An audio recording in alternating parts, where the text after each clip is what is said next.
Welcome back to Sportsworld from Rio de Janeiro in Brazil. We're at the Pan American Games with the show this week, and you know they love their football in Brazil. They love their football elsewhere around the world too, but how much do they love it in the United States?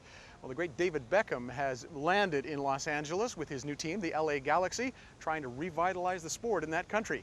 And Al Jazeera's Carrie was there when Beckham hit LA. David, you've not had a minute to stop, have you? No, I haven't actually. I'm going to ask you just to take one and have a look at your new home. It's quite nice. Tell me what's going through your mind right now, looking at it. I think just all the positivity that's been shown to me so far. You know, I think the American public and the American people have been so positive to my arrival. And the turnout today by the fans and the media has been incredible. When you signed 6 months ago, it was a very different story. Dropped by England, then subsequently dropped by Hello.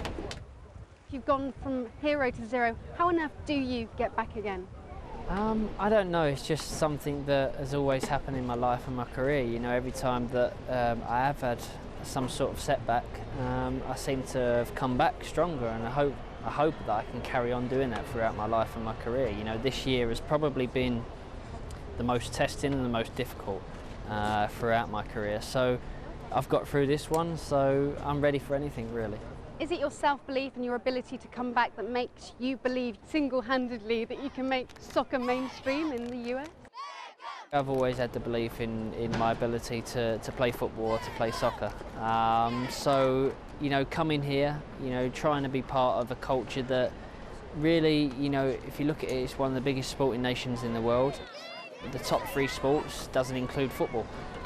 So I'd like to make a difference. I'd like to take soccer and football to another level, and to a level that can compete with the other great sports in America. Awesome. He's just so good at soccer. He's very nice. He's one of the best players in the world. Pele says you can't do it without some support, some players of your standard. How are you going to do it?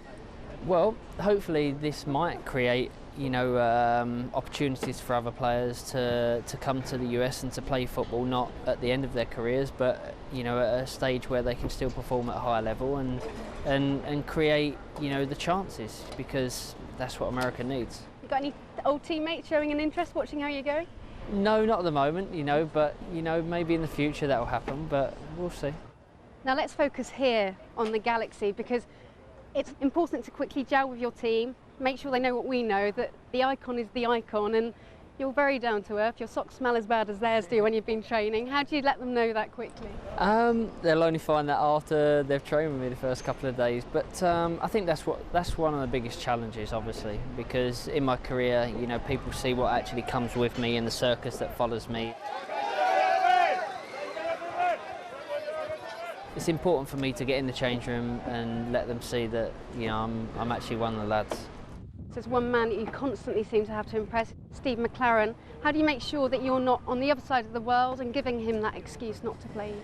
Well, I think, you know, he's brought me back into the team now, and you know, I was happy and I'm honoured always to play for my country. And he said to me that if I'm fit and, you know, if I'm obviously ready to play for the country, then you know, he'll pick me on my form, and he's proved that. I've been working hard even on my holiday. I've been doing like 45 kilometres a day for the last 10 days, and on a bike, which has been pretty tough because I've had the bad ankle, and I've been trying to do as much physically to keep myself in shape as much as possible. So that's all I've been doing, really. Tour de France next then. Exactly, we'll see, you never know. And looking at LA, I've been here for 2 days, and I might be getting an inkling that it might not be the $250 million that brought you here. When this dies down a bit, you might be able to pop out for a pint of milk. Is the family coming to countenance here? Well, I hope so, because they're the normal things that I love doing. You know, I love going to food shopping. I love, you know, I drive my car every day. I'm not a person that gets driven around. So, you know, I do as much normal things as possible. That's the way I've always been. That's the way I've always run my life. But it's a special place to live, and you know, there are many celebrities here, and there is a lot of attention on us as a family at the moment. But hopefully that will die down, and if it doesn't, then we'll deal with it in the right way. Victoria looking stunning today. You must be very proud of what she's doing. Yeah, she always looks great, but you know, to have her here today, to have her support, is always important for me. And you know, she's got a big few months ahead of her as well, going back with the Spice Girls, and you know, they're going to enjoy their time, enjoy their comeback. You know, because it's about time that they celebrated what they did and the success they had, you know, many years ago. Alexi Lalas admitted to me he was swept away by the Beckham hurricane. He thought he got it all, but really it's taken him, swept him off the Galaxy. Are you even a little surprised?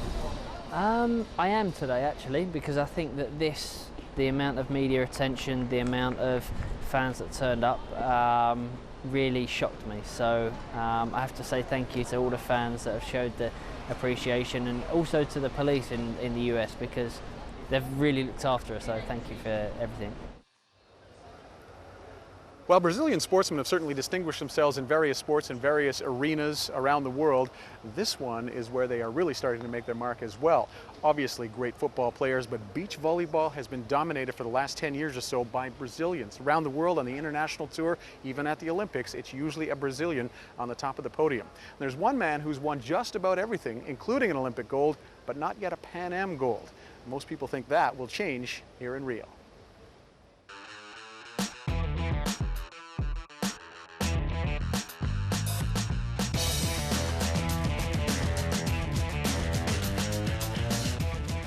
There is really not much more for Emmanuel Rigo to accomplish in this sport. He's played more than 10 years on the professional tour, has earned millions of dollars. He's the player who's won the most tournaments, the most money, the most world championship titles. And in 2004, he and his current partner, Ricardo Santos, won the gold medal at the Athens Olympics. Still at age 34, Emmanuel loves to play and continues this nomadic existence, flying around the world, playing beach volleyball for as much as $22,000 a weekend, representing Brazil and showing his skills. So far, on the 2007 edition of the World Pro Tour, Emmanuel and Ricardo have won 4 times in 8 stops. Well, Emmanuel, if there's anybody who can do it, he's one of the best. This year is a really challenging year for all the beach volleyball players, because I can see all the new teams coming up, and they have a huge development from last year's. I think this qualifier of the Olympics is the key for all the success of the young teams. This is a kind of a motivation I need in my career. All the time when I see young teams coming up like this year, I can see I need to change something in my game as well. Emmanuel, who like many Brazilian sports stars goes by just his first name, has seen a huge growth in the game he loves.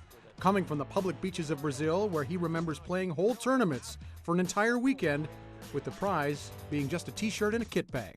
When I started, it was a hard time to get sponsors, because they don't know about the game. They say, oh, it's not a real good sport. But now they can see it's a fun for everybody. I think in Brazil now we can see a lot of families playing together beach volleyball. After we won the gold medal, I saw many young kids start to try this new sport. It's exciting for me to see how evolution had this sport in these years. With all you've accomplished in the sport, do you get enough respect in Brazil, or is Brazil all about Ronaldinho and Kaká? I mean, obviously those guys are the sporting gods, but do people know Emmanuel in Brazil, and do they know what you've achieved? Yeah, this is a different story in Brazil. When you talk about sports, soccer is the best one. Everybody knows everything. I think, but in these 5 or 6 years behind, volleyball and beach volleyball has so much respect. After the gold medal of the indoor team and our gold medal in Athens, I think almost everybody knows in Brazil knows who are Emmanuel and Ricardo and knows the volleyball indoor team.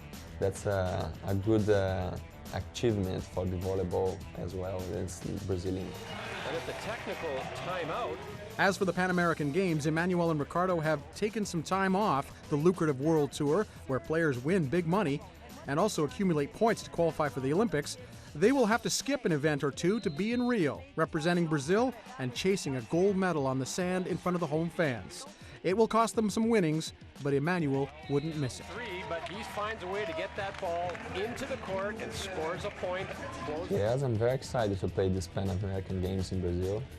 I have this chance in playing in my country with one title I don't have in my belt with Ricardo. Another thing, this will be, if we can get this gold medal, will be the first time a man in Brazilian situation have a gold medal in Pan American Games. We'll be excited. That's going to do it for this edition of Sports World, coming to you from the busy, bustling city of Rio de Janeiro, Brazil, site of the 15th Pan American Games. The people from Rio call themselves Cariocas, and we'd like to say a big obrigado to all the Cariocas for their hospitality this week. And don't forget, as always, you can keep up with all the sports news and information you need on our website at aljazeera.net/English. I'm Brendan Connor. Ciao from Rio. You're watching Al Jazeera.